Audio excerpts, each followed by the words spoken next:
Here's the TP-Link Nano router. It's one of the simplest, smallest routers on the market that's easy to operate.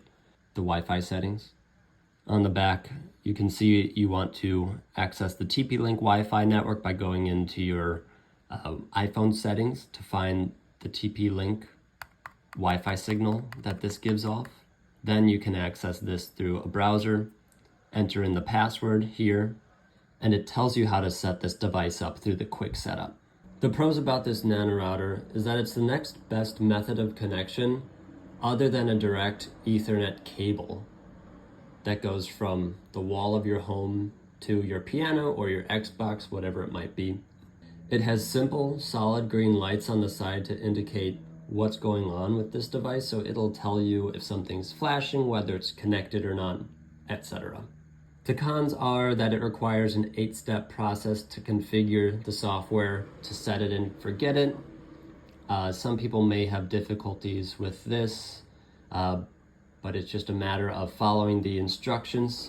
For instance, there's 5 steps in this instructions to follow in order to set this up to your internet. It's not all that complicated, but it does take a little bit of patience. If you're going to set up a piano or an Xbox, you're going to want it in client mode.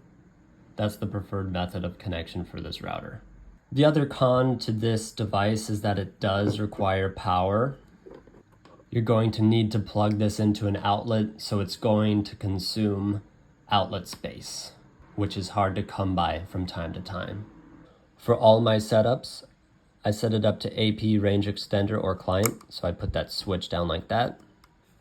It has a simple reset button that you can click with a paper clip here. Just press and hold for a couple seconds, and then you'll be able to reconfigure. Then here's the direct Ethernet cable connection, which is quite reliable. I'm always in the market for a good router. This one has been reliable for me. I'm always willing to try out new routers, and if you have any ideas, let me know. I'm happy to give them a try. But I have the most data, most hands-on experience with this one. And if I have an issue, then I will venture out and find other routers that can handle whatever complicated network I might run into. The only problem that I've had with this router is that there can be incompatibilities with the encryption of the local network and this. So all you have to do is change the setting of the encryption for both the home network and or this TP-Link so that they match each other. And that way they line up and can communicate with each other.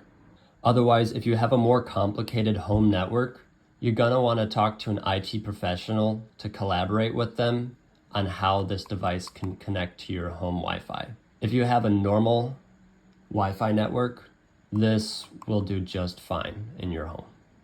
Let me know if you have any questions about this TP-Link router. I'll be happy to help.